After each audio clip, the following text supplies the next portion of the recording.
Yeah, man. Like I did like a live watch along today, and I was watching the stream. I was watching the game, and I was just angry, man. I was just angry, and I literally said in the chat to some of the people in the chat, I was saying, "Look, we are so fried. Like we are playing so bad. Mascara was terrible. Yeah. I don't think he had one decent pass forward. Um, he was shaky. He was rash. Mm. And Cape didn't had a bit of a stinker as well. There was a bit where he tackled, I think, He Pedro Neto at tackled the end, Neto and got all excited. Yeah, edge of the box, and it nearly went, and it nearly fell to João Pedro. yeah, And there was another point where Timber comes across and just clamps Enzo Fernandez with a perfect tackle. Timber's world class, man. He is just so good, man. He is so good. Like when I heard that Saliba got injured in the warm up or in training or something, I knew that it was going to be long. I knew it was going to be a long day, man. I'm so frustrated. I'm so frustrated, man. I'm so frustrated. Honestly, yeah. I'm so frustrated. Our records against the so-called big boys, I guess, isn't that great. Like even like City and Liverpool having really bad seasons. Chelsea's Yeah. kind of like a bit of a dark horse. I think they will be in the race a little bit. But yeah, our record against the big teams aren't that great. I think we beat obviously Spurs, but Spurs, I We would say, always beat Spurs. We always we beat always fucking beat Spurs Spurs. exactly. Even when Even we were rubbish, we was beating Spurs. we You know were what I'm beating saying? Spurs, yeah, yeah, exactly. Especially at home, we always beat Spurs, man. And this is the thing, Yeah, like this is the thing, yeah. Look, I've been for the last couple of weeks, I've been talking stuff, yeah. I've been talking a lot of stuff on this big on LeBron James's internet, yeah. But the thing is, that draw really kind of made me realize there's some. Well, it's not that it made me realize it, but it really kind of like re-solidified that there's some serious problems in the squad. mm, Number one, that left hand side is dusty. I've been saying it for since before the transfer window. This left hand side is dusty. Trossard's gone down, and I'm thinking, boy, we're starting Martinelli. Martinelli is rubbish. Martinelli is rubbish. When Martinelli hasn't got space in behind, when he's not a finisher, when the team's not tired, he is rubbish. He cannot start. mm. He is rubbish, man. Because Yeah. it's gone. I was going to say something. There was this commentator said this stat about Martinelli, saying when Martinelli scores, we don't lose, and I'm like, yeah, that's because he hardly scores. And when he scores, it's like it's not a really important game. It's more like basically like I mean, it's not an important moment in the game. You know what I mean? Like it's kind of like the game's won, and he comes in and he scores like that goal like against Bayern, like where he's Yeah, got all the place in the world. yeah. So yeah, I think he's Kurdish Guna. Do you support Arsenal? Is that like a rhetorical question? I don't Can't know. make it. I They're don't quite know. funny. They're quite That's, funny. I don't know. Maybe am I too negative or something? I don't know. I mean, this is obvious. who knows? Who knows? Yeah, yeah. Yeah. Anyways, yeah, I agree with you. I think that left hand side is the weak point, and I think yeah, even Saka he had a quiet game, but he made that goal, which was good. But yeah, it's a quiet game. I think since my guy's got engaged, he hasn't got his head in the game anymore, man. He's too He's busy got with his, he's wedding got he's got he's got his head in something else. I'll tell you that for fucking free, mate. Tell you that for yeah, free. But yeah, yeah, man. Like, and then even when Madueke came on the left hand side, Madueke is rubbish, man. He's rubbish on the left hand side. He does not produce nothing. Um, Everybody, the whole left hand side. Calafiori wasn't it today. He was okay in the first half, but he was not it. He got the yellow card and he faded. Miles Lewis Skelly was awful as well. He needs to. yeah. He needs more. Him and Wanyeri need minutes, man, because Arteta doesn't trust them. So Mm. I feel sorry for them really because they're quality players, but they're just not going to get the game time. And Yeah, obviously Trossard's injured, so he couldn't start. And it's for me, we have to go and buy Semenyo or Rodrigo Leal. We need a left winger. If we're gonna do anything in this league, the left hand side has to be sorted out. It's not good enough. agreed. And what else? I think it was a bit of like tiredness as well from like a bit of the Bayern game. But again, I mean, 10 men, Chelsea, we should have beat them. I think I know we're away, but yeah, we had the man advantage. I wish we just took more advantage of that. And Yeah, yeah, it would have been good. Chelsea were better than us the whole game. By the way, there Oh was no yeah, period of the game where I felt that we were better. I think when we scored the goal, there was like a 4 minute period, and I'm being generous when I say that where we were better. other than that, Chelsea were completely better than us. Reece James in midfield destroyed us. The only one in our midfield who can keep his head high was Declan Jollof Rice, mate. Everyone else was rubbish. Zubimendi was rubbish. Eze, I didn't even realize Eze was playing. He was anonymous. He might as well call himself Casper because he was a ghost, mate. He was Call of Duty Ghost, mate. Mate, he was anonymous. He was anonymous, man. And that just the performance from back to front, from an attacking defense, from an attacking sense to a defensive sense to a midfield sense, we were just rubbish. It was so painful to watch because I said on the stream, if Chelsea score first, we're not going to win. We're not going to win. And I predicted a draw once Chelsea scored, and I saw Chalobah doing this. I was like, it's a draw, man. We're gonna come back. They're gonna go back a bit because they got 10 men. We're gonna score, and then it's just gonna be cagey, and then they're gonna get out with a point. And it's just disgusting, man. I don't even know who to blame because it's just disgusting. It's disgusting, man. I'm fuming. Yeah, no, I hear it. I think it's a good squad overall, and I think it's not a disaster of a result. I think it's disappointing, but it's not like I'd say a catastrophe. We're still in it. We could have extended our lead. It's a bit of an opportunity missed, but it's not the end of the world. I'm not too surprised because I just, like I said, we've always had this weird inferiority complex when we come to play against Chelsea. I don't know what it is. Even when they're kind of look shit in transition, they're not. There's still this weird thing with us and them. I remember last season as well. I think we drew 1-1 with them. I think I remember watching it in the pub with my mate. Yeah, I just think. I just had a feeling this result would be like a 1-1. Like you said, we always beat bloody Spurs. So the fact we dumped them was great, but because it was Tottenham, made it all sweeter. But it's Tottenham, they're the weakest link out of the so-called top six. I don't think you can even call them top six anymore because they probably won't finish in the top six.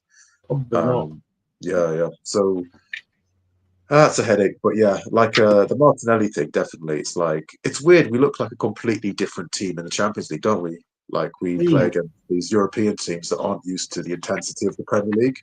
And then I've been saying for a while that we look more. For me personally, I think we're more suited to win the Champions League than to win the Premier League. So we might be, we might be because in that competition it just seems to be on fire. I was just curious to see who would be the better team today. It's like you said, it was Chelsea, which was surprising. They play off and everything. But they played well against Barcelona as well in the Champions League. So I'm just wondering what was a bigger achievement, beating Bayern or beating Barcelona? Because I feel like Barcelona's a good team, but they can't defend to save their lives. But you've got to remember, they got a red card early on in the game. But then it's like we got a red card early on in the game. We couldn't do nothing. So it's just like, I don't know, man. I don't know. At least we didn't go into Man United and lose to 10 men. That would have been, I wouldn't know what to do. Exactly. We did it. Yeah. What do you say? Is it a bad day at the office? I think so. Were we tactically wrong? Could you blame it on the Saliba injury? And one thing I do want to say, I do want to call out Arteta a little bit. Saka should have been dragged. Saka should. I know he got the assist. Yeah, do not let that fool you. Saka had a terrible performance. Saka had a terrible performance. He was awful. What does Wanyeri need to do to get some game time? And also, Jesus should have come on instead of Madueke. If you were going to bring Madueke on, you should have taken Saka off, and you should have brought on Jesus on the left-hand side. And you should have gone for it. Odegaard did absolutely nothing. He span around like a Beyblade as usual. He done nothing, man. Yeah, maybe he's afraid to make those sort of big calls because obviously Saka is one of his big stars. So I think but he did it. He did it in the midweek against Bayern, and it worked out. It worked out because Saka was having a stinker. And it worked out. And who scores? Madueke scores off the right-hand side. And this is what I keep saying. Sometimes the simple things Arteta doesn't do, it gets on my nerves. Just do the simple stuff. Saka's having a stinker. Drag him off. So what if he's the star boy? I don't care. I don't care about. There's no one player on this squad that's bigger than Arsenal's success. Exactly. Like I used to say when Wenger was declining, I used to say this is Arsenal FC, not Arsenal FC. You know what I'm saying? I love Saka, but if you said to me right now, he gets dragged off every single game for the rest of the season, but we win the title, or win the champs, or we win even like a FA Cup, I'm taking it because trophies are more important than upholding this weird fixation with your top players. The amount of times that Foden has been benched by Pep or you know, Kevin De Bruyne. Pep says if you're not good enough, if you're not playing well enough, you get engaged. Sorry, I was looking at the chat. You get engaged. You get dropped. Yeah, it's a bit of a. I think it's a bit. You're right. It's a bit of a cop out from Arteta bringing Madueke on but not taking off Saka. I think. I think if he did that like because it's his natural position to play, and Saka's that wing. Like Martinelli obviously is terrible, but yeah, wonder if I was busy thinking about the good naan bread. What the heck? He said Saka got engaged. Okay. Yeah. Okay, I get it. Yeah. No, that's probably what he was thinking about. That's a quote. Yeah, maybe that's what it was. You know. Yeah. But yeah, he should have brought on Madueke, I think, for like Saka. I think, and that would have been good because you should play players in a natural position. What's that like? Square pegs and whatever the saying goes. Square pegs and round holes. Yeah, because like we all know, like Madueke's like plays sort of like the same position as Saka. People saying, oh, he's going to be a backup for Saka, but against Bayern, he was good. I think he would have been good if he played him in the right position. But yeah, like you said, bolder calls, and it would be nice if he did it earlier as well, made changes because we were like terrible against like 10 men. It was like it was a joke. It was embarrassing. I literally thought we were going to do a Man United when Chelsea scored. That was just terrible. But yeah, you can't go through the season just thinking, oh, we've got such a solid defense. You need to have like an attack that kills off games and breaks down games, and that's what we lack, especially in the league games. Like, yeah. So AFC says that was rubbish drawing with 10 men. A draw is a loss to me. I completely agree. That was unacceptable. It was unacceptable, man, bro. Like, let me take off these fucking glasses, man. That was unacceptable. That performance was unacceptable, man. Losing to 10 men at Chelsea, I don't care if it's away. Their best player just got sent off, for a dirty challenge. And we looked worse. How do you look worse? Yeah, honestly,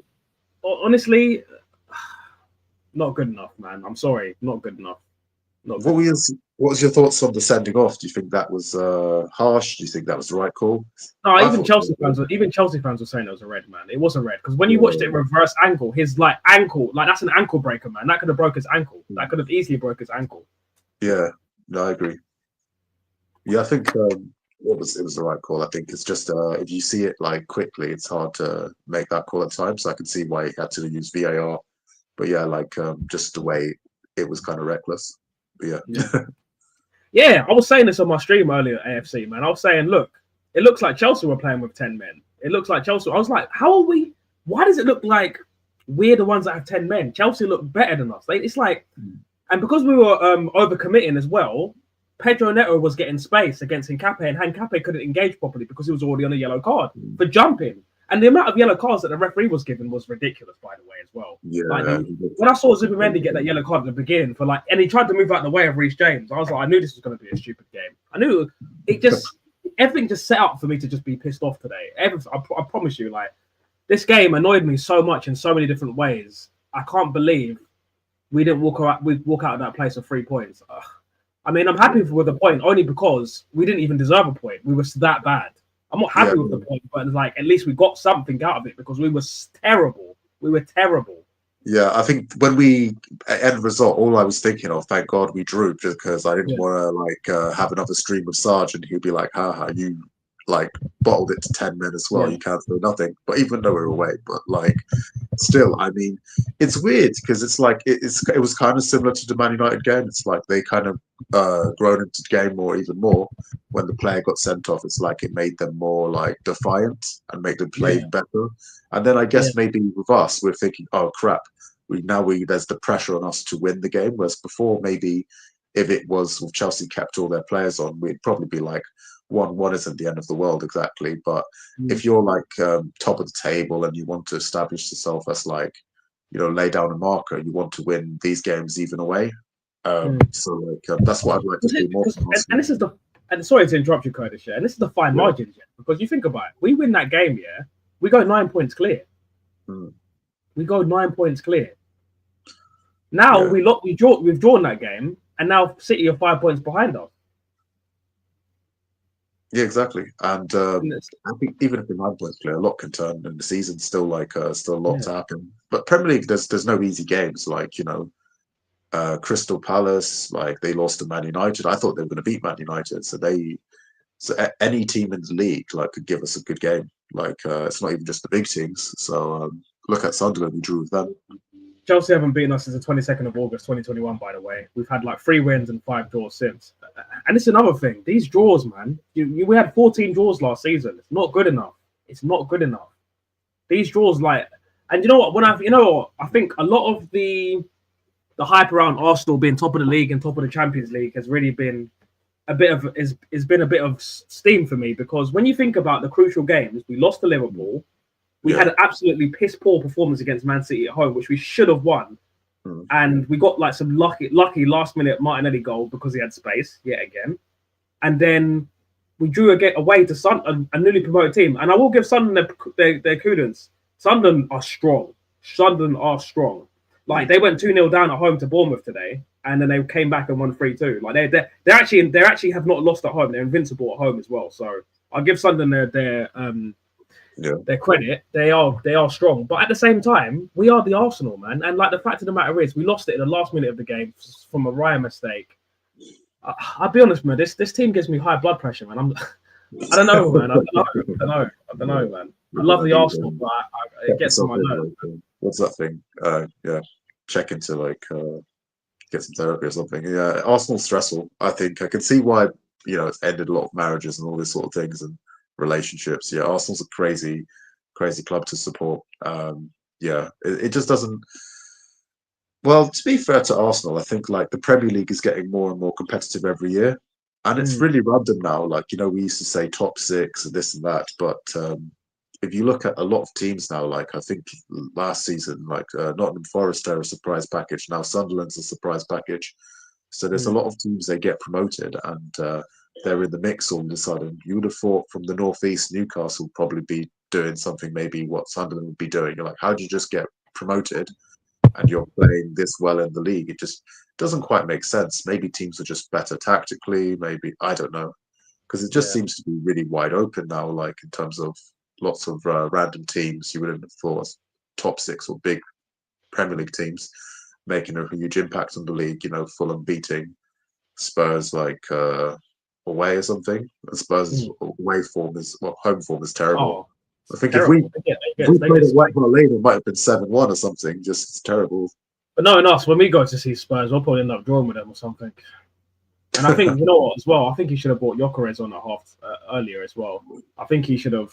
But then it's like, I say that, I was in the middle of the stream, I said, I think he should have brought Gyökeres on. But then Marino goes and scores a peach of a header. So, yeah. I don't know, man. I don't know. Shambles, not good enough. Marino's not bad, actually. Like, for a guy who's not an out-and-out striker, he's popping up with goals. I think he did mention, like, last time you're comparing him to Havertz. Actually, he does that more often than Havertz does. Like, he's very... he's pretty good, like, for us, I think. Sometimes you look at him, he's like, he hasn't had that much of an impact in the game, but he can pop up with a goal here and there. His positional sense is pretty good, and he gets those headers. He's quite good at that. He's got a good game IQ. Yeah, it's good. I think sometimes we can get... I think with our team, we don't have...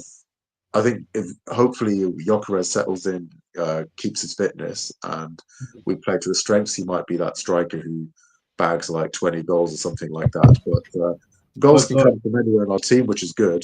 But our goals just come really in the most unpredictable way. Usually it's a set piece or something like that, or like some random header. I don't know. So it's just... sometimes our defenders look like the most dangerous people on the pitch. Honestly, they do. Honestly. Yeah, it's a bit of a strange dynamic we've got right now. But yeah, I think it's not quite crisis mode yet. But I just wish we could strengthen a bit more. I think this team, like, I want us to go back to playing that more attacking football, playing a bit more positive, and having those options. I think to play like that.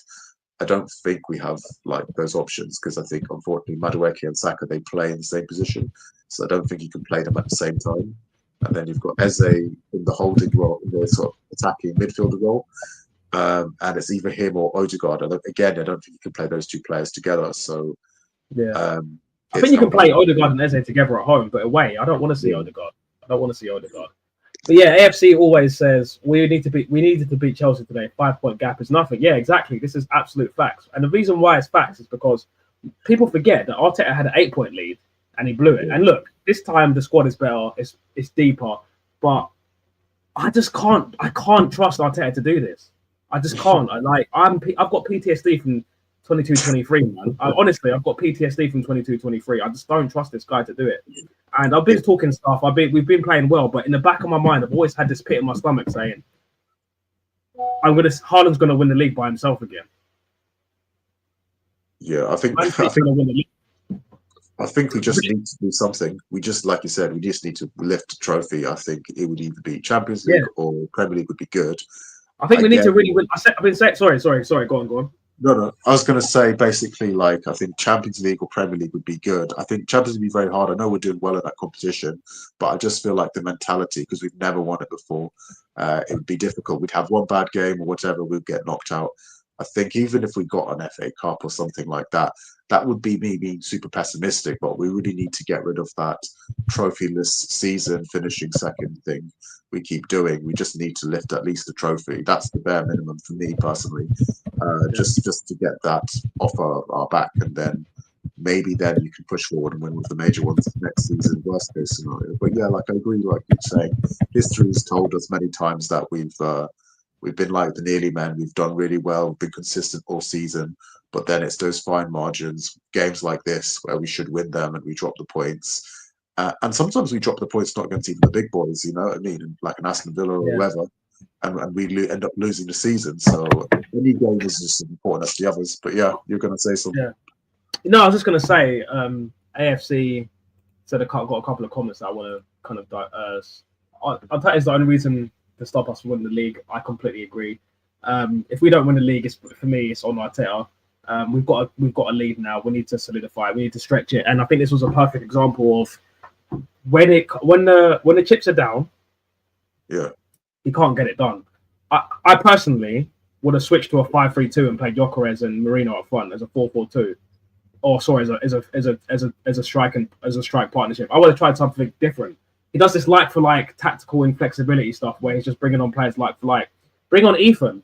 Bring on Jesus, man. We're like, we needed something different. Arteta's a coward. Played 3 fridges in midfield away at Liverpool when they were.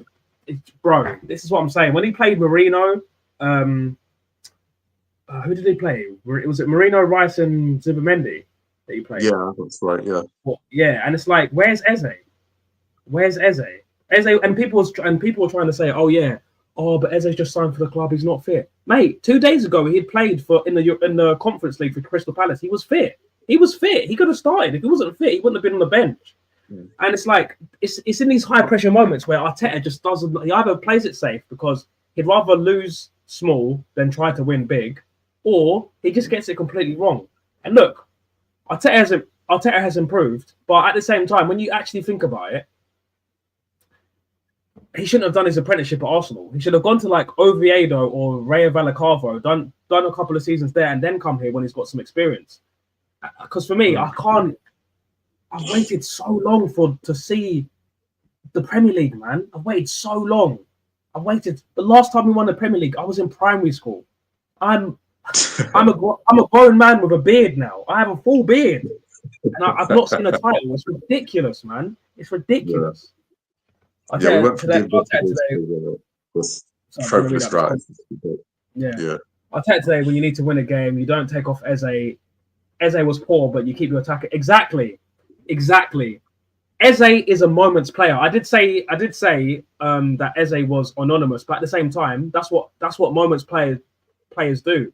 They may be anonymous, but they can turn up with like that through ball or turn up with that long shot, and that's what gets you the 3 points. Because imagine now he keeps Eze on, doesn't bring Odegaard on. Eze gets some space at the edge of the box and bangs it. Because he's still got the confidence from the North London Derby hat-trick. Like, that's not going to go after 1 week. Do you know what I mean? So, and he played great in the Bayern game as well. Played really good in the Bayern game. And he got an assist as well for Martinelli's goal. So, just quite reminiscent of the Man City goal. Yeah, I think that's his thinking, Arteta. He's probably thinking, the player's in a rich vein of form. Like, let's keep him on sort of thing. But I think, it'd be nice to see somebody be like, you know what? I know you played well, but you're not playing it. It's not your day-to-day. I'm going to take you off. I'm going to mix it up. bring someone and play them in the position where they're supposed to be playing in. That would have been Mm. much better. I think with Arteta, like we have to give him a bit of credit in terms of how he's transformed the squad. He's been given a lot of money, but you've seen that obviously like club like Man United, you know, you can give a manager a lot of money and they can still do a lot of mess with it. He's done pretty good in terms of he's built us into a team where we're competing for titles. But the question and the jury's still out for him in terms does he have that what it takes to lead us over the line and win a major trophy like a Premier League or a Champions League? I would just say Premier League is the more realistic of the two. But Definitely. yeah, I think that's until he does that, then there's always going to be that doubt whether he's got it in him. It may be that, like you said, it's his first ever job as well, that he may need to go somewhere else. He could come back and be better because he's such a young manager as well. He's definitely surpassed my expectations of him when he first joined the club. And the fact he's still here is a testament to modern football, him as a modern football manager, because modern day football management is crazy. I don't think you'd have a Alex Ferguson No. being as successful in this era because there's just so much short termism.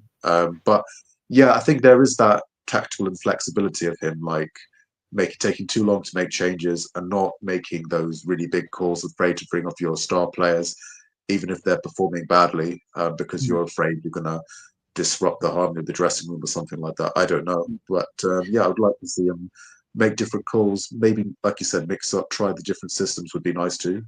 Yeah. The AFC says, I've been supporting Arsenal since 1987. I've seen Arsenal win 5 league titles, 2 doubles, 9 FA Cups, 2 League Cups, and 1 Cup Winners' Cup. And this is what I'm talking about.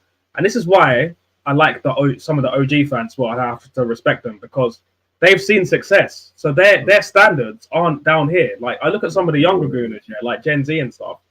They're just happy that we're competing. For me, that's not good enough. I've seen Thierry Henry run through an entire Spurs team, go and bang a goal, run through the entirety of Anfield and go and bag a hat trick for us to go invincible. I'm sorry, but I've seen my captain's armpits enough to know that this is not good enough. Because let's be honest, I've said this before.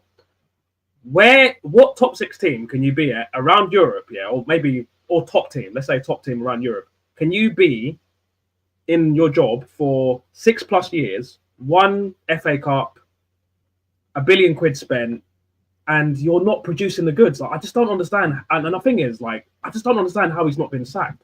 And I'm not saying I'm going to tear out, but I just don't think this is acceptable. Like, this is just not acceptable. Because if you were going to work every day and your manager had expectations for you, and for 6 years you were just not hitting it, mate, you would have got your P45 long time ago. Yeah, no, it's weird because I feel like with Arteta, like it reminds me now a bit like the later years of Wenger when he was making us like top 4 team, and the Cronkies look at it like, he's bringing money to the club, we're doing well commercially, got all these celebrities rocking Arsenal kits, got all these kids wearing Arsenal kits again, got people going to the stadiums, and we're spending money, we're competing, we're making money. We're not winning the title, but we're in the Champions League, and that's where the money's going to come from. That's what the players going to join for. They're still gonna make a lot of money. So that in terms of going all out winning the Champions League, they're just going to need to probably, or not the Premier League, they're just going to need to spend that little bit more, strengthen that squad a little bit more. I don't think we're far off. I think it's just the attacking areas now. When Arteta first joined the club, and this is what I don't get, is the commentators, the pundits, they're all like, this is a great move. This is going to be like Guardiola-style football, attacking, possession, this and that, scoring all kinds of goals, pretty football. And like, we play some really ugly football at times. And sometimes we just look like in a game we lack in creativity, we're out of ideas. And I just feel like that's not the identity, that's not the thing that we're like the Pep Guardiola style of football or his style of football that was supposed to be. So I don't quite get it why we're so good in the sort of defensive area, but we're not that as good as creating, I don't know, man. But yeah, like AFC's just said it again. We're Arsenal Football Club. We should be winning trophies and not competing. And that's the problem. Too many fans, some older, but mostly younger, are just too happy to compete. Like for me, second place is just the first loser. At the end of the day, do you know how painful it is, that Liverpool were dead during the Premier League for ages, and now they've got nearly as many Premier League titles as us. They get one more title. They've got 3 titles, and we've got 3 titles. That's not good enough, man. We've got. I've not seen the last time we won the League Cup. I was 1.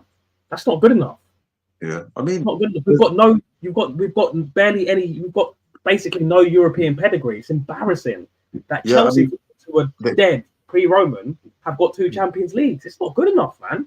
yeah, it was annoying. I mean, I was watching the game and the Chelsea fans were singing "Champions of Europe, we know who we are." It's annoying. We can't say anything to that because it's true. It's like, you know, Oh, bro. like yeah, like a lot of teams overtaking us. And one of the most annoying thing is when I look at Man United, because you look at Man United and you think, what of a joke of a club now? Can they sink any lower? They lost like 1-0 like at home to 10 men Everton. And then I'm thinking about it. Actually, they've won a Premier League title more recently than we have, despite all these, all these different managers they've chopped and changed with, and it hasn't worked. They've gone further and further away, but they've still won a Premier League title more recently than Arsenal. It's embarrassing if that is, So I think, yeah, that's what I was trying to say. It's just like we got into the point where I think as Arsenal fans, because of when Wenger left and people felt guilty for like wanting him to leave. He had to leave, not because he was rubbish, just because it's called evolution. Things have to change. And then when we got different managers coming in, it was a bit of a mess initially, and then we kind of got back to a more healthier, stable state. People are like, "Oh, don't be careful what you wish for." So people don't want to rock the boat and say Arteta in, Arteta out, or blame the manager. He's done a lot of good, but I think we need to get rid of this second place mentality, this silver medal mentality. We need to go for the gold. Like, Otherwise, you know what? The this hocus club's going pocus, to take us. Yeah. the hocus pocus that's on a lot of the minds on the fan base is crazy, because I was arguing with somebody in my comment section the other day, and I said that if they was reacting to one of our live streams, it was a short that I made for us, yeah, and I said that if Arteta doesn't win anything this season, he has to go, because 6 years without a trophy is unacceptable when the money is spent, yeah. And somebody said, "Oh, you're deluded. If Arteta leaves, what are we going to do if Arteta leaves? It will destabilize the club." I was like, "So how long do you want to keep him for?" I said, "So if Arteta wins nothing this season and the next season he's still keeping him," he was like, "Of course I am." I was like, "So you're going to be happy 8 seasons with no trophy?" I don't know. Look, I've got nothing personal against Arteta. I don't know the guy, but this is Arsenal Football Club. This is not Arteta Football Club. No one is bigger than the club. Not Wenger, not Herbert Chapman, not George Graham, not Saka, not Thierry Henry. Bro, it's always going to be Arsenal first. Always. Always. Yeah. Players come and go, managers come and go, but it's the fans and the trophies. These are the things that stay forever. Yeah, we are kind of in a unique position as a club. Like doing well. We're consistently up there, but we don't win stuff. And I think even Liverpool, when they were like consistently competing and stuff, they'd pop up with the odd Champions League or whatever. They would win a trophy. You know what I mean? They were a weird club. They couldn't win the Premier League, but they could win a Champions League. Or like Man United, right? They won a Premier League, won Champions Leagues. Chelsea, the same thing. Man City, even the same thing. We've seen all these teams overtake Arsenal and win Yeah. stuff. I mean, we're not Tottenham, but we won't be the third Tottenham won biggest a club. European Cup last season. Yeah, if we don't start winning trophies, we're not going to be the third biggest club in England anymore. Like, if Chelsea and Man City keep winning, we'll be like fifth. We'll be like fifth, bro. And what's crazy is that when you go out in London now, you see kids with Man City shirts on. Like, that should be an Arsenal fan. But because we're not winning, who the hell what young kid wants to be? Well, there's kids that we're like back up there now, so it's like it's more appealing. But we're not winning nothing. So who actually wants to be an Arsenal fan? I remember being in high school getting terrorized by Man United and Chelsea fans because we weren't winning stuff. Even Liverpool, Champions League, the odd League Cup, the odd FA Cup, yeah. It has to change. And like AFC said, before Wenger got sacked, he won 3 FA Cups in 4 years. So people and remember, we hounded Wenger out for that, but yeah, people are saying Arteta's generational when he's won 1 FA Cup. That controversial opinion of mine. If it wasn't during the COVID season where there was no fans, he wouldn't have won it. And if we didn't have Aubameyang, a world-class striker, by the way, that basically won the FA Cup by himself, he wouldn't have won the FA Cup. Let's keep it 100, because obviously the squad was dead, but at the end of the day, it was all because of Aubameyang. No player is big, exactly. No player is bigger than the football club. No manager is bigger than the football club. The club, and the fans are the stars of the show, man. No doubt. Like I was watching Northside stream the other day, and he said if it guaranteed him a Premier League, he'd sell Saka tomorrow. And I agree. No player is bigger than the club. No player is bigger than the club. I'm sorry. Yeah, no, I agree. I think sometimes you got to gamble. You got to risk it. right now it just does feel weird. Like it's weird with Arteta. Like you could get a couple of good results with him and good results, and you feel like, oh, you're optimistic, and then it's like something like this, and you're like, it's Yeah, just because so look, very much on the line, on the edge. It's hard to I don't, say in or out. It's hard, isn't it? I don't One day expect to you win do it. every football match. Yeah, I'm not Yeah. deluded. I don't expect to win every football match. But No, one of thing I course do not. expect is a performance. That was not a performance. That was a joke. That was Yeah. disgusting. And look, AFC said it. Look, Man City are 3 titles away from Arsenal 13 league titles, and Chelsea need 2 more trophies to overtake us, bro. We're going to be. It's so painful. It honestly is so painful. Could you imagine? Okay, I've got let me pose a question for you, Curtis. Yeah. Yeah, true.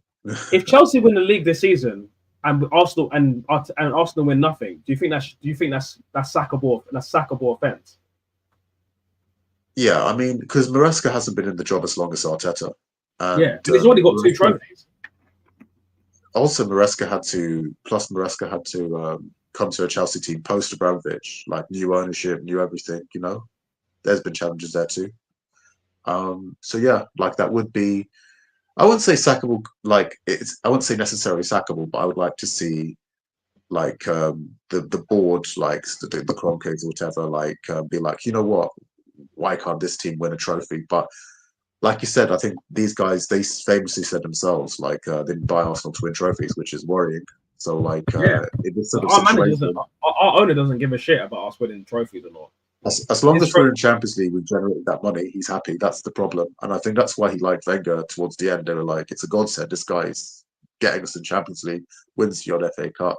He doesn't spend anywhere near as much as the other teams. Arteta's actually got spending power now because they realised football changed and Wenger was, an anomaly. You're not going to get another one. He's different. Yeah. I mean? think Arteta spent more money than every single Arsenal manager combined. Oh, yeah. Probably, yeah, because inflation in football is ridiculous. Yeah, no, that's true. It doesn't surprise me because it's just inflation. Football is crazy. Declan Rice is worth more than Cristiano Ronaldo. I love Declan Rice. He's a great player, but different position, completely different players. And, Ronaldo's arguably the best player of all time. You know what I mean? But everyone breaks that record now. 80 million at the time to Real Madrid was crazy. But now it's nothing like 120 million. You got players, Isak, Wirtz, or whatever, that sort of money. And they're just trying to get the ground running for Liverpool. So inflation in football is just mad. So you have to spend crazy money. I'm glad we're spending that money, so it shows we're here. We're now a bit more in tune, and I think we are moving in the right direction. But yeah, there's just a feeling of stagnant, some sort of stagnant thing where it might just be a mentality thing, where it just seems to be choking the big games. Like you said, in the big games, if you think about it, against City and Liverpool. We should be winning those games. Same with it's definitely this Chelsea game. Chelsea's a good team, but they had a man down, so it is quite worrying. I feel we have this weird inferiority complex with the bigger teams. Interesting enough in the Champions League, not so much because we beat Bayern this season. We beat what do you call it? Who was it last night? Real Madrid, but that was a very poor Real Madrid as well. If you look at it. Mbappe was in the team, the balance didn't have quite right. Kroenkes are the main issue. 1, for hiring a novice. 2, for keep giving him new contracts. for failure. 3, allowing this to continue. We have never won a title since the Kroenkes had full control. That's absolute facts. And you know what? I actually want to talk about something to do with the Kroenkes. Yeah. I think about an Arsenal that is, if Kroenke sold their shares in Arsenal and gave it to Usmanov instead, that I think it's a Turkish or Russian billionaire, we'd have Champions Leagues, we'd have titles, we'd have League Cups, FA Cups, we would probably have a treble or doubles. And it just makes me sick that Kroenke was so adamant about buying the club and kicking him out just for him to do nothing. I don't care about trophies. If you don't care about trophies, go buy a sports team in America. Go buy Crystal Palace, man. It's just annoying, man. It's annoying. He's got the LA Rams or whatever. Yeah, go buy the flipping Atlanta Falcons or some nonsense, man. Yeah, I don't know why it's with us though, because other teams have American owners. They haven't effed up the club too much. Liverpool have American owners. Yeah, FSG. Yeah, they're not too bad. And then it's the same with Chelsea. They got Todd Bowley, and obviously people are complaining about them. Everyone complains about their owners. Nobody's ever happy with their owners, I find, unless you're maybe Man City and you're pumping millions into the club and taking them from obscurity to big team in the world now. So nobody likes any owners. But yeah, ours seem to be just significantly lacking ambition. I don't know how you can actually go out there and say you don't want to win trophies, or you don't care too much about winning trophies, you just want to generate money in business so outwardly to people. Your Arsenal is what it is because of fans. Every sports team is nothing about its fans. So you telling your fans, we don't care about winning trophies for you guys. You just pay tickets, pay the highest ticket prices of anyone, and get to see a team that doesn't win trophies. It just doesn't make any sense. Highest I don't ticket know price why in there's no Europe. protest. we're just too happy-go-lucky. I think Arsenal fans sometimes. Yeah, and I think I have to blame. I have to kind of put a lot of the stick on the Arsenal fans because Arsenal fans are too happy with mediocrity, man. It's rubbish. It's rubbish, man. I've been angry with this for ages. Do you know when it really Arsenal really broke me? When I think it was 2011 when we lost the League Cup final to Birmingham. Yeah. That was like I've had enough now. Had enough. For me, it was Leicester. It was when Leicester won the Premier League, and I feel like that should have been the season Arsenal should have gone for it. It's just a complete unknown quantity. Leicester ends up winning it, and it's the only main challenges I think in that season was Spurs and Arsenal. It's just they're you guys don't want it. You guys are serial North London bottlers. We're going to just win the Premier League. And the next season, they nearly got relegated. But that was a good team, obviously. It all fell apart the season after because it wasn't going to be sustainable. But that was a season where all the big teams were weak and we didn't take advantage of it. It's the same thing happening now. We've got a weakened Man City to what we're usually used to, a weakened Liverpool to what we're usually used to, Man United just still trying to figure shit out, Tottenham being Tottenham. And I don't know what to say about Chelsea. Chelsea are the only one where, maybe they can do something this season. But yeah, I think Chelsea is strong, man. Chelsea is strong. They are strong. Chelsea is strong. I do rate them, and that's why I was saying when we had our last stream, I was 1-1 with Arsenal because I could just see that if they score a goal, and I could see us struggling to score many goals in this game. So I had a feeling we wouldn't beat them, but I wasn't sure whether we would lose to them because they're not the Chelsea we're used to, the machine, the Abramovich thing, where they would sack every manager and somehow be in the mix all the time. Yeah, but yeah.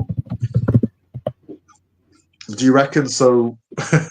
How are you feeling about us, our chances now about winning Premier League? Because we're still up there. I said if we don't win this game, it's it's 50-50. I said if we beat Chelsea, then I said that we're going to cruise to the title. Because I said for me personally, this is the biggest game. This is probably the biggest away game left in the fixtures, other than maybe Etihad. But I feel like we can win at the Etihad now. I'm not really scared of Pep. I'm not scared of that ball fraud anymore. But I feel like this was the biggest game pre-Christmas, and then I think post-Christmas, post-January, it's the fixtures are mostly at home, mostly easy. I think we've got Spurs away, but we should beat Spurs away. But then again, who knows? But for me, bro, I've said it a million times. This squad is good enough to win the league, but that left-hand side is dusty. Man. Yeah, it's only good enough to win the league because our competition isn't what it used to be. Normally, you used to have a Premier League competition where you got a really, really strong Man City team or a really strong Liverpool team, and we've got neither of those things. And then obviously Chelsea, since Abramovich, they haven't been what they were, but they are getting back to what they used to be. And the danger is if we don't take advantage of this now, it's going to get harder to win it in other seasons. You know what I mean? So it is our Premier League title to lose, to be fair, because you've seen Liverpool put in some shocking performances, lose 3-0 at home to Nottingham Forest. It's the kind of result where it tells you there's something wrong with this team. We haven't had any kind of stinker performances like that. Of course, we're a stable, consistent team. We're too consistent in not going with line and finishing job and actually lifting the title. That's the problem. Kurdish, yeah. So Kay's just asked, who would you sign for the left? Yeah, I said in the chat, Semenyo. Who would you sign? Yeah, I think Yeah, because I guess in terms of left wingers like him or like Liao, I've always said before in the past, it's just like Semenyo will be good because he's in the Premier League already, so Mm, there wouldn't be too much adaptation to do. mm. Yeah, he'd probably either would do a job. To be honest, I think there's probably a lot of people we could get over Martinelli. I'd even offer Martinelli just to get him out of the club.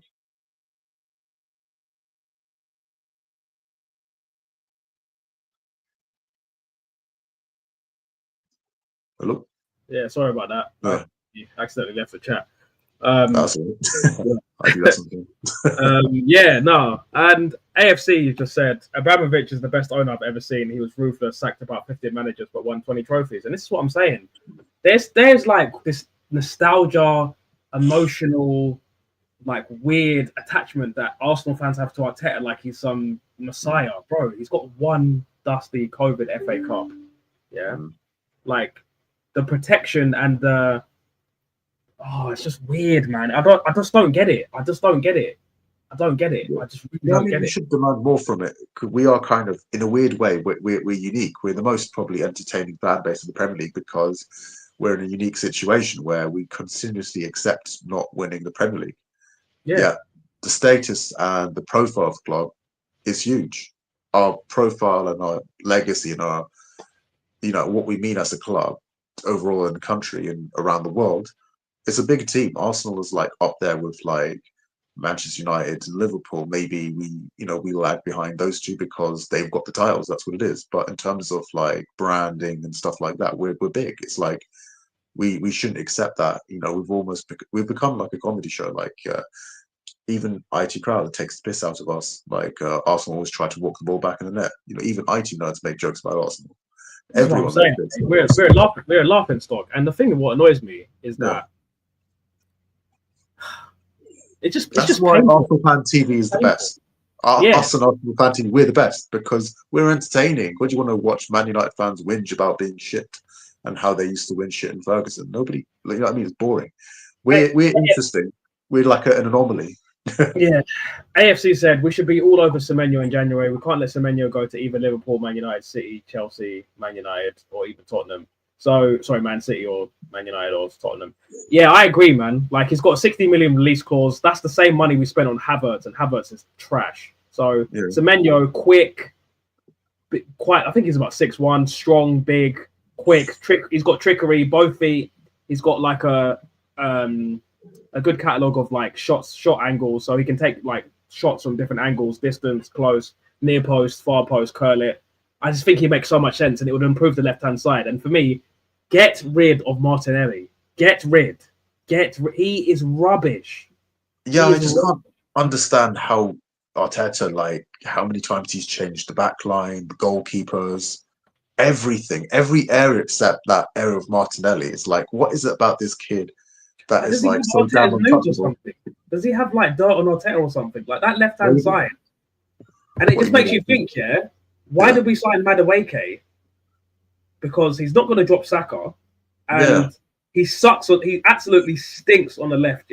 I think I saw a stat that said he made 10 appearances for Chelsea on the left, and he's got 0 goals and zero assists on the left-hand side. So I told you everything you need to know. That's number one. And number two, like for me, Trossard is a great auxiliary player for the left-hand side. He can play in the 10, he can play in the left. He's a clutch player, but for me, Martinelli is not clutch. He's a finisher.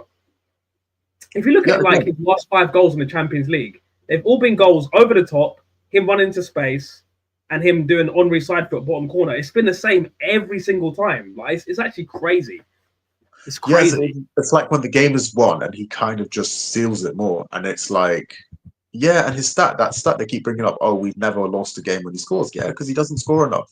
Like that tells me you don't score enough. Because we're gonna lose a game or whatever if you score in it. Like that will just happen because that's just football. But like the fact you hardly freaking score, when you score, it's like the game's won, we're winning, or it's like 2-1 or whatever. Like there's all that space, tired legs, like you say, and it's just he comes on, he scores a goal, like he's in open space. It's just so irritating. I don't know what it is. Like I've never seen a player like in games, and it just looks so ineffective, and that's why he is ineffective. Always and he does that thing where he checks the ball onto his left foot, and then tries to like hook it over. It's just I know what Martinelli's going to do before even he does it. He's a bird brain, man. He's an absolute bird brain. An absolute bird brain, man. Yeah, it's sad because like when I think he first played for us, he was a bit of a prodigy. Ronaldinho was raving about him. It's like, what happened to this guy? Like he just hasn't progressed or hasn't, reached what we thought he could be. I think some players as well, like maybe they have when they're young, you think the ceiling, there's no ceiling, right? But then they play for a couple of seasons, you start to realize like maybe this is as good as they're going to get, I guess. Yeah, I think Martinelli played better on Unai Emery, and I think that's for two reasons. One, Maybe because I think we played more counter-attacking football. Number two, a lot of the time he played centre forward as well. He played centre forward, and three, he's not developed properly. How can Klopp said he was a generational talent, and now look at him. He looks like he should be playing for Sutton United or Crawley Town. I don't go that far, but I think like it's just I think he has talent. I mean, he plays for Brazil. I know it's not the Brazil, like the great Brazil anymore, but like Ronaldinho was raving about. So many people raving about him. Like when he came to us, I just don't get it. I just don't get it, bro. Yeah, I don't understand. I think. Get it. Yeah, I don't know. But he did make an interesting point a while back, I think, was about Arteta not really developing the attacking players that well. Maybe that's true because he doesn't develop attacking players because let's be honest, yeah. What happened to Jesus? Did he go up the level? No.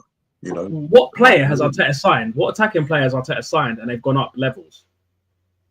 Yeah, I can't name you any, to be honest. Like who've been our strikers when we've had 6 years of Arteta? I can't think of them. Arteta doesn't sign strikers. We've had the only striker we've signed is Gyökeres.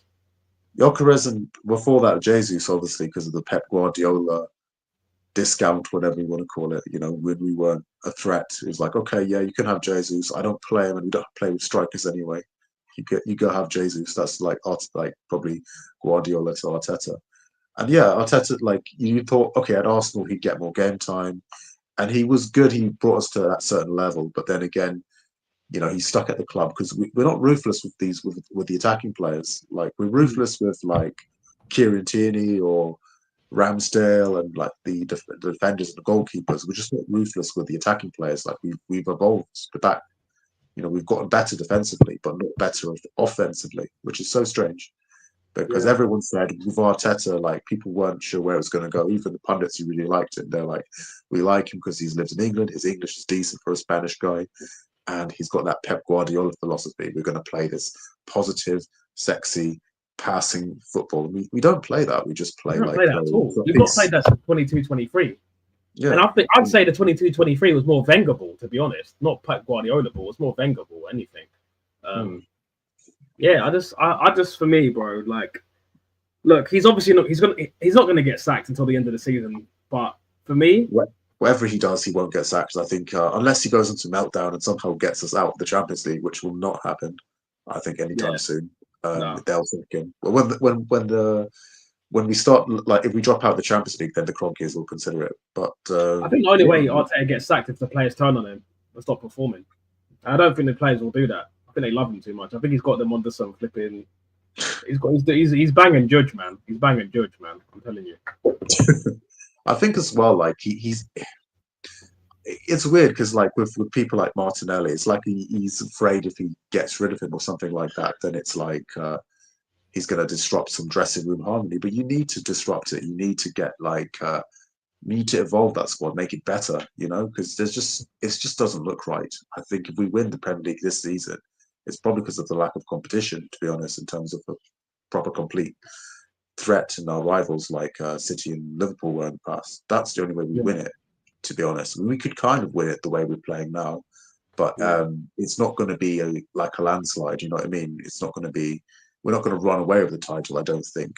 We have a squad that's probably good enough to win the Premier League and do a job, but we also, it's very 50-50. We could finish second or we could end up winning it.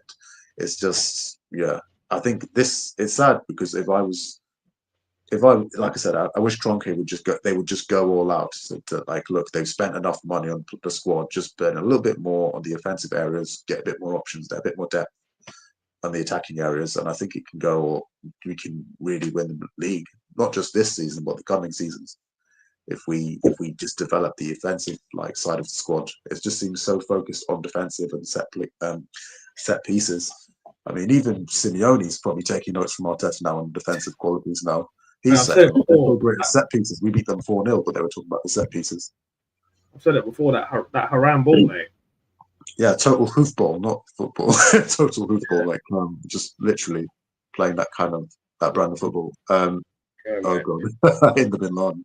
Yeah, I've seen that a few times. Yeah, you need to change the podcast to that. Yeah. Arteta needs to I win the Prem Champions League. If he doesn't sack him, he spent over £1 billion. It's not meant to draw into history.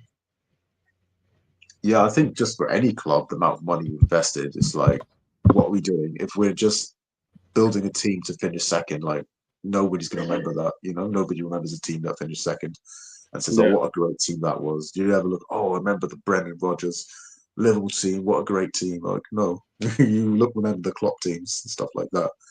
Exactly. You don't remember. You don't care if you don't remember who finished second place. You remember the winners, man. You remember seeing your captain's armpits. That's what I want to see. I want to see my captain's armpits at least once this season. If it's once, it needs to be a big boy, and if it's twice, it needs to be the 2 small boys or 1 big boy and 1 small boy. It's that simple. It needs to be the league and the FA Cup double. So it needs to be the league and FA Cup double, or the champs and something else, the Premier League and something else. Obviously, I'll take either one of those because I'm not greedy. But for me, at this point, it's got to be the champs or the Prem, man. It's got to be. Yeah. No. Oh, last time, by the way, I'm sorry about I cut it off. I've had some internet issues as well. But yeah, because you were talking about that Bellingham stuff as well, the debate about that. Yeah. I like that.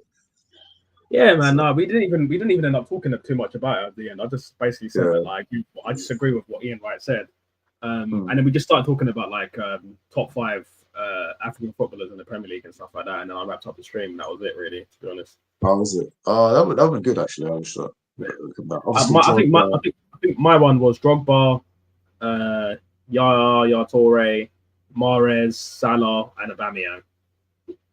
Oh, okay. Oh yeah, you can't really put. I was thinking, top African footballers now as Premier League, because I would have put obviously Eto'o, but Eto'o was like rubbish in the Premier League. Well, he wasn't rubbish, but he wasn't. He was past it by that time. Yeah, he was playing he played for Chelsea for a bit, then he went to Everton, and he was dusty by then. Yeah, for me, I would have put maybe Drogba. I would put in no particular order. Maybe Drogba, Essien,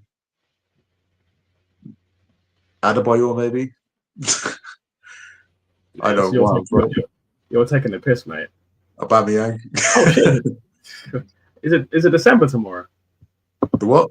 It's December tomorrow. That's great. It's December. Yeah. This year's gone by so fast. So quickly, man. So quickly. Yeah. Anyway, bro, I think I'm going to wrap the stream there. I'm going to go watch some Arsenal content and rage bait myself. Thanks, guys. Like, subscribe, share. Thanks, Kurdish, for coming through. And yeah, subscribe. Like, subscribe, share, hit the naughty bell. And yeah, peace out. See you later. Yeah,